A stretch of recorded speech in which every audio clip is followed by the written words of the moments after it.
कलिंग देश में स्वर्गपुरी के समान भव्य नगरी थी, जहाँ उत्तम आचरण करने वाले लोग रहा करते थे। वहाँ ऐश्वर्य और पराक्रम के लिए प्रद्युम्न के समान ही प्रसिद्ध प्रद्युम्न नाम का राजा शासन किया करता था। उस नगर के एक छोर पर यज्ञ स्थल नाम का एक गांव था, जिसे राजा प्रद्युम्न ने ब्राह्मणों को दान स्वरूप दिया था। उसी गांव में यज्ञ सोम नाम का एक वेदज्ञ ब्राह्मण भी रहा करता था, जो बहुत धनवान था। वह अतिथि देवों का सम्मान करने वाला व्यक्ति था। जब उस ब्राह्मण का यौवन बीत गया, तब 100 मनोरथों के बाद उसके ही योग्य उसकी पत्नी से एक पुत्र उत्पन्न हुआ। उत्तम लक्षणों वाला वह बालक पिता के घर में बढ़ने लगा। ब्राह्मणों ने विधि पूर्वक उसका नाम देव सोम रखा। वह बालक जिसने अपनी विद्या, विनय आदि गुणों से लोगों को वशीभूत कर लिया था, जब वह 16 वर्ष का हुआ, तब अचानक ज्वर के कारण मृत्यु को प्राप्त हो गया। उसके पिता यज्ञ सोम ने स्नेह के कारण अपनी पत्नी सहित उस मरे हुए पुत्र को आलिंगन में बांधे रखा और बहुत देर तक उसके शव को दाह क्रिया के लिए नहीं जाने दिया। बाद में वहां इकट्ठे हुए बड़े बूढ़ों ने उसे इस प्रकार समझाया, ब्राह्मण, आप तो भूत और भविष्य को जानने वाले हो। आप क्या जल के बबूले के समान क्षण भंगुर इस संसार की गति को नहीं जानते?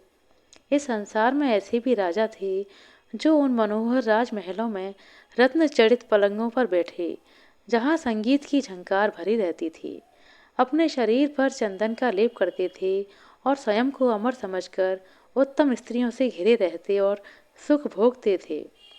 ऐसे महापराक्रमियों को भी काल ने अपना ग्रास बना लिया। वे भी अकेले ही उस शमशान में पहुंचे, जहां उनके अनुयायी और प्रेत रो रहे थे और आसपास शैगाल चीत्कार कर रहे थे। चिता पर सोए उनके शरीर का मांस भी पक्षी, पशुओं और अग्नि ने खा डाला। जब उन्हें भी मरने और नष्ट होने से कोई नहीं रोक सका, तब और की तो बात ही क्या है। अतः हे विद्वान, तुम यह बताओ कि इस शव को कलेजे से लगाए रखकर तुम क्या करोगे? इस तरह समझाने बुझाने के बाद किसी तरह अपने मृत पुत्र को छोड़ा और शव को नहलाया धुलाया। तब उसे एक पालकी में रखकर आंसू बहाते, रोते पीटते वे बंधु बांधव जो वहां एकत्रित थे, शमशान में ले गए। उस शमशान में कुटिया बनाकर एक बूढ़ा तपस्वी रहा करता था। वह पाशुपत मत का बूढ़ा तपस्वी अघोरी था। अधिक अवस्था और कठोर तपस्या के कारण उसका शरीर अत्यंत ही कृश हो गया था। जब वह चलता था तो ऐसा लगता था जैसे कि अब गिरा तब गिरा। उसका नाम शिव था। उसका शरीर भस्म लगे श्वेत रोमों से भरा हुआ था। उसका पीला जटाजूट बिजली के समान जान पड़ता था। वह स्वयं दूसरे भगवान शिव जैसा प्रतीत हो रहा था। वह बूढ़ा तपस्वी जिस कुटिया में रहता था, उसके साथ एक शिष्य भी रहा करता था। योगी ने कुछ ही देर पहले उसे बुरा भला कहा था, जिससे वह बहुत ही क्रोध में बैठा था और चिढ़ा हुआ था। वह बहुत मूर्ख था, दुष्ट था। ध्यान और योग आदि क्रियाओं में लगा रहने के कारण उसे अहंकार हो गया था। वह भीख में मिले हुए अन्न को खाकर निर्वाह करता था। बाहर दूर से आते हुए इस जन कोलाहल को सुनकर योगी ने उससे कहा, बाहर जाकर झटपट यह तो देखकर आओ कि इस शमशान में ऐसा शोरगुल क्यों हो रहा है, जैसा इससे पहले कभी नहीं सुना गया। बूढ़ा तपस्वी जब ऐसे बोला, तो शिष्य ने उत्तर दिया, मैं नहीं जाऊंगा, आप ही जाइए। मेरी भिक्षा की बेला बीती जा रही है। यह सुनकर बूढ़ा तपस्वी बोला, अरे पेटू, धिक्कार है तुझ पर।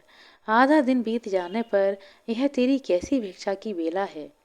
इस पर उस क्रोधित तपस्वी ने कहा, अरे बुढ़े, धिक्कार है मुझ पर नहीं।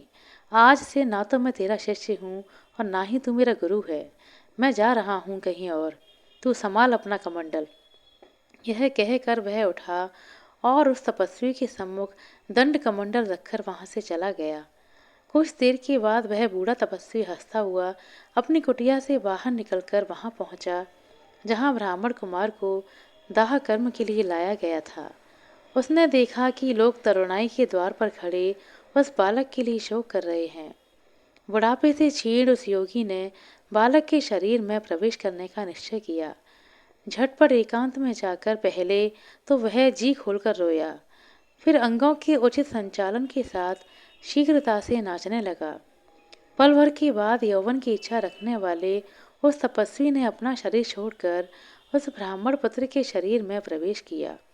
बात ही बात में सजाई हुई चिता पर वह बूढ़ा तपस्वी रूपी ब्राह्मण पुत्र जीवित होकर जमाई लेता हुआ उठ बैठा।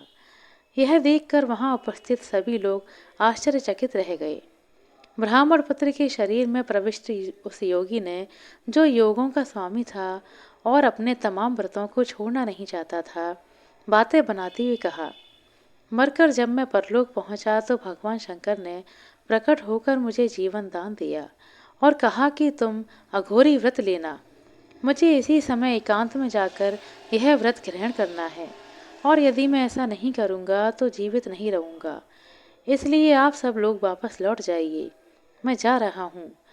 इस प्रकार उस तपस्वी ने, जिसने व्रत का दृढ़ निश्चय कर रखा था, वहाँ एकत्र हुए हर्ष और शोक से विवल सब लोगों को समझा बुझाकर घर लौटा दिया। तत्पश्चात उसने उस जगह जाकर जहाँ उसका पहला शरीर पड़ा हुआ था, वह मृत शरीर एक गड्ढे में डाल दिया और व्रत धारण करके युवा शरीर में वह महायोगी कहीं अन्यत्र चला गया। राजा विक्रमादित्य को यह कथा सुनाकर बेताल ने उससे पूछा, राजन, अब तुम मुझे बताओ कि दूसरे शरीर में प्रवेश करने से पहले वह बूढ़ा तपस्वी क्यों रोया और फिर नाचने क्यों लगा? मुझे इस बात को जानने का बहुत ही कौतूहल हो रहा है। बेताल की यह बातें सुनकर शाप से आशंकित और बुद्धिमानों में श्रेष्ठ राजा ने कहा, हे बेताल, इन बातों से वह बूढ़ा तपस्वी जो अभिप्राय रखता था वह सुनो। उस वृद्ध तपस्वी ने सोचा कि इस बूढ़े शरीर के साथ बहुत दिनों तक मैं सिद्धियों की साधना करता रहा हूँ। अब मैं इस शरीर का त्याग करने जा रहा हूँ, जिसे मेरे माँ बाप ने बचपन में बड़े लाड प्यार से पाला था। यही सोचकर वह बूढ़ा तपस्वी दुखी हुआ और रोया, क्योंकि शरीर का मोह छोड़ना बड़ा कठिन काम होता है। इसी प्रकार वह यह सोचकर खुशी से नाच उठा था कि अब वह नए शरीर में प्रवेश करेगा और इससे भी अधिक साधना कर सकेगा। शव के शरीर में बैठा हुआ वह बेताल राजा की यह बातें सुनकर उसके कंधे से उतरकर पुनः उसी शिपला वृक्ष पर जा बैठा। राजा विक्रमादित्य ने और अधिक उत्साह से उसे ले आने के लिए फिर उसका पीछा किया। राजा विक्रमादित्य बेताल को लाने के लिए शिनशिपा वृक्ष के नीचे पहुंच गया। उसने बेताल को उतार कर अपने कंधे पर डाला और फिर से अपनी यात्रा शुरू की। आशा करते हैं दोस्तों आपको हमारे द्वारा सुनाई गई छोटी सी कहानी अच्छी लगी होगी। कहानी अच्छी लगी हो तो कृपया लाइक कर दें, शेयर कर दें। चैनल पर नए हैं तो सब्सक्राइब कर लें।